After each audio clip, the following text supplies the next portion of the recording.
It's amazing how time flies. I can hardly believe that I'm sitting here about to deliver to you the November International Update for OM. Don't forget, we're well into our 50th anniversary as a movement. That began in July of this year and will end in July next year. I've just had the enormous privilege of reading the manuscript of the official OM history written by Ian Randall, and that will be available probably by May of next year. And I'm looking forward to seeing that in print and getting copies of that to you and to all our supporters around the world. Thank you very much for your prayers. Let me just update you with some of the things that are happening in the OM world at the end of October and as we look into November 2007. I wrote this update in Khartoum, the great capital city of Sudan. I had the privilege of being there to minister to our OM team retreat and our Operation Mercy staff retreat. Also had the privilege of preaching in the Anglican Cathedral there and in the International Church. It was wonderful to see some of the things that God is doing in that nation. A nation which in many ways is a broken nation. And yet God is building his church in that broken nation in quite extraordinary ways. One privilege was to hear of a street boy, a boy living on the streets 10 years ago, who was taken off the streets and cared for in one of our schools there, and today he's in his second year doing aeronautical engineering in the university there and faithfully following Christ. Two other teachers in the schools were actually taken off the streets a number of years ago, now teaching others who've been in a similar situation to themselves. Many of you are praying for the region of Darfur. So when I was in Sudan, I asked one of our leaders there just to update me on some of the things happening in that tragic part of the world at the present time. So let me just read what he said in his report. Darfur is home to over 4 million people who, apart from a shared religion, have been marginalized in all other aspects of life. We regularly send outreach teams to Darfur and have done so for the last 30 years, sowing the seed of the gospel through friendship, use of the Jesus film, and distribution of literature. There's never been a year in the last 30 when our teams have visited Darfur without arrest or imprisonment and sometimes deportation by force. For example, in 1988, our teams visited several times. An angry mob came out of the mosque to stone team members who'd set up a book table by the public theatre. The police intervened but expelled the team. Books were confiscated, Bibles burnt. In 1993, a small team returned to minister and to pray for the people. Many Bibles and other literature were distributed. 1998 saw more openness among the Fur people. Christians generally are gaining acceptance by local people. A few Christian teachers and doctors took work with the government in Darfur, a place of little interest to professionals because of its poor living conditions. A small group of believers, together with our team, started a small Bible study group. This became the first cell of the only evangelical group in Darfur. Today, there are 4 churches in the region, and the number of new believers has grown amidst the crisis. We're beginning to see God move amongst the indigenous people. So God is honoring prayer, possibly your prayers, for the people of Darfur. In 2006, we held a leaders pastors training conference in Nyala. 75 leaders were trained, among which new believers from Darfur were present. One, a prominent secondary school teacher, told his father about his newly found faith. His father's response was, "My son, I'm illiterate, you're educated. If you've finally discovered that Christianity is the true religion, follow it. But don't forget, we're a family. Nothing should separate us. Maybe one day I will follow this Jesus." All were baptized early in 2006. Open-air gospel meetings were held at the same public theatre where our team in '98 in 88, sorry, was stoned by an angry crowd. This time, we received appreciation and applause from the crowd for preaching the gospel. More than 2,700 people attended the meetings on 3 nights, and 287 made a public commitment in those meetings. A new believer told us, "We thank Christians for loving the people of Darfur. While others killed and raped our women and burned down our villages, you came to our aid. That today is why I'm a Christian. My thanks is for this team that brought us the Word of God, which is more important than food. Please come again and teach us more about Christ." Please continue to pray for Darfur, not just for our teams there, but for the governments of the world and for the government of Sudan, that we might see an end to the carnage and the suffering in that tragic part of the world. So exciting to be in Sudan. So exciting to hear of other aspects of the work. For example, in a Bible exhibition in Khartoum, a friend from the majority community asked for a copy of the Injil, the Gospel. But he spoke whispering so that nobody could hear. When a Bible was brought to him, he again whispered, "I need 20 copies for my friends." It just seems there's a real hunger amongst some for the Word of God in that country. Well, that was Sudan, and in 2 days I will be in Myanmar, the country we used to know as Burma. Just this morning I got the news that a visa has been granted. I'm looking forward to going there, as I'm sure many of you have been praying for this country during its tragedies in recent days. I'm just going to encourage our team there, and I have some opportunities to bring encouragement to the church leadership. Our area coordinator for East Asia Pacific, Rodney Hui, will also be with me for that visit, and we'd appreciate your prayers. Just continuing in that part of the world, we thank God for the continued improvement in health in Jonathan Rodwell. He had that major operation, the removal of his esophagus, a few months ago, and he's really doing well, and praying that he's going to be with us for our international leaders meetings in March in Germany. Thanks for your prayers for Jonathan. Please continue to pray. Here in the United Kingdom, recently OM UK started a new charity called Freedom Network International, part of a growing family of ministries under the leadership of OM UK.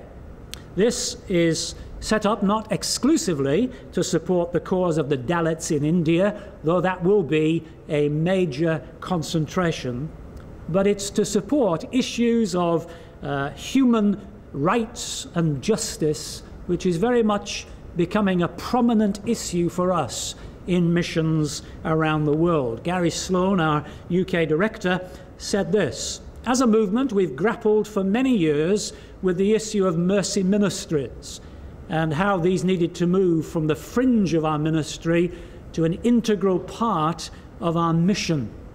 That's also true of the growing concern for human rights and justice issues." Please pray for this new move here in the UK. Just before being in Sudan, we had our international executive meetings in the south of England, when our area directors from around the world gathered together to look at some of the big issues facing us in our ministry around the world. Some of the issues facing us right now are quite technical issues, but they need your prayers just as much as some of these major mission issues which I've been sharing with you.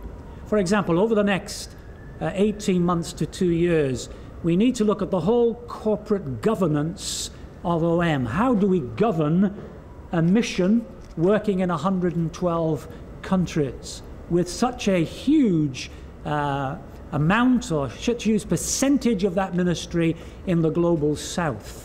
How do we give some international structure and governance to this? This includes our financial accountability around the world. We just need to improve in some of these areas, and I will be heading up a review group with my 2 associate international directors, Joseph de Souza and Francois Vosloo will be heading up a review group looking at our accountability financially and our corporate governance worldwide. And we'd appreciate your prayers for what will be a long and complicated process. Let me also mention the Next Generation ministries in which we're involved in OM. Many of you prayerfully support the work of Teen Street. We had a fantastic, tremendous Teen Street in Europe this past summer. Now Teen Street moves to Malaysia in December. I'm glad to say the venue has been secured. The organising team is in place. We ask you just to pray now that those whom God intends to attend Teen Street Malaysia will come. Please pray for Dan and Susie Potter as they again will be leading the program in Malaysia in December. Just before the International Executive Committee meetings, I was in Uruguay in Latin America. Earlier this year, the city of Durazno was hit by the worst flooding in its history. More than 1/4 of the population were evacuated, about 11,000 out of the 40,000 people in that town. Hundreds of homes were badly damaged. In late September, OM recruited 550 people from over 10 nations to demonstrate God's love to this city, renovating, rebuilding at least 50 homes as part of our involvement there. We also provided medical aid, clothing, literature, and other supplies to the families. 85 families also received, over a period of time, basic food needs. Siegfried Claassen, who until the end of this year will be our field leader there, writes, "I was moved to see and experience the poverty and to hear of people accepting the Lord and others opening their homes for Bible studies." We'll be continuing to visit that city and to help families in the longer term. Please pray for our work all over Latin America. It's a growing work. Much of the work was instigated by ship visits to the ports of the nations of Latin America, but the work has developed. For example, in Chile, we run adventure programs, adventure teams. We're doing that in Spanish and in Portuguese. One prayer request is for workers to support this ministry and for workers in many of our offices throughout Latin America. Part of our goal for the next 5 years is to strengthen our infrastructure in Latin America so that we can see hundreds of missionaries from this huge Latin church moving out around the world. Let's go from Latin America right across the world to Papua New Guinea. As part of its 50th celebration, OM Papua New Guinea is organising a celebration at the end of November, and they've asked particularly for prayer for this. They're expecting 100 people to attend this special gathering in Port Moresby. It's one of the most international nations in the world. 850 indigenous languages spoken in this great country, and there's a growing missionary involvement from the church in PNG. So please pray for this very special meeting. Moving now to Europe, this autumn OM has launched a new outreach in Sweden focusing on teenage immigrants to that country. It's in the city of Rasslat, or the suburb of Rasslat, a suburb of the city of Jönköping. 2 girls who worked for a year to help run a youth centre and build friendship with local teens are running that ministry. The centre has been closed for some time owing to lack of personnel. It now is being reopened to provide a safe haven for young people. Caught between 2 cultures, young people from immigrant communities in Europe often feel isolated. Please pray that this new team will have a positive impact in the lives of teenagers. As I think I mentioned to you last time, we're in the process of asking the Lord to lead us to his choice for the next leader of our important ministry in Spain. With great gratitude to God for Pedro and Antonia Arbelat's leadership, we are seeking God for his choice for the next leader. We'd appreciate your prayers for that, and for David Greenley, who is leading the work there for 1 year as we seek to discover God's choice for that position. I mentioned last time the change of leadership in Denmark, where Andrew Berghammer has taken over as field leader. I asked the previous field leader, Bitten Schrijver, who's now Bitten Schrijver Ingerslev, to tell me where God is leading her as she moves on from that leadership position. This is what she wrote. I've started as lineup leader for the Logos Hope visit to Copenhagen, which takes place from March to April next year. And she'll concentrate on that until May 2008. What's next after that? I don't know. But Omer, that's her husband, and I would love to do something together. We want to work together. That's one thing we're sure of. So they would appreciate your prayers as they seek God's future for them.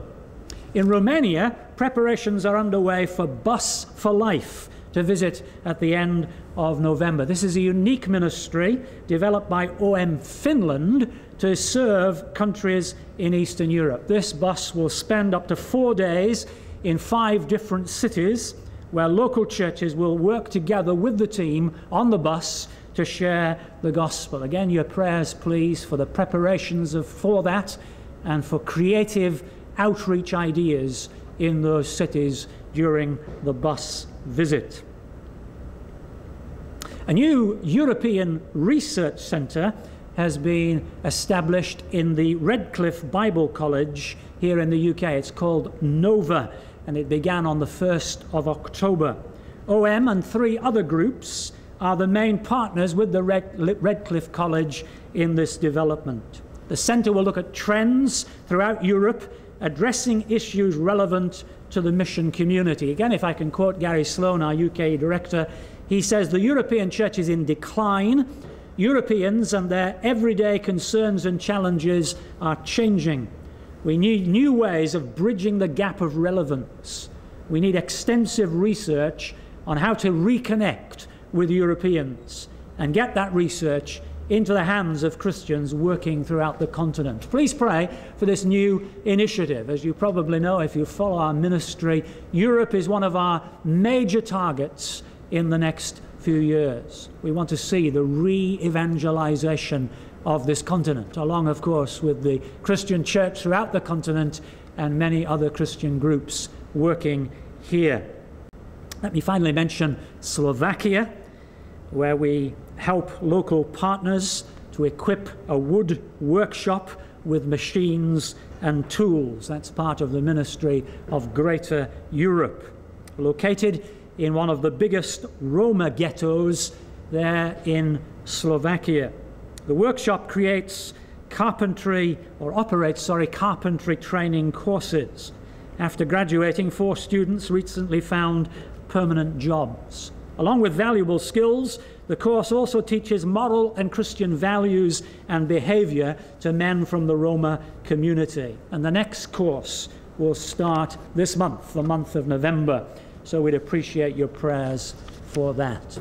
So those are just some of the things happening in the OM world at the present time. You can get this international update by email. If you wish, just email me, peter.maiden@om.org, and we'll email this immediately to you. But we just want to thank you so much for your prayers for us. We sense the need for your prayers as much, if not more, today than ever. Thank you so much for your fellowship with us.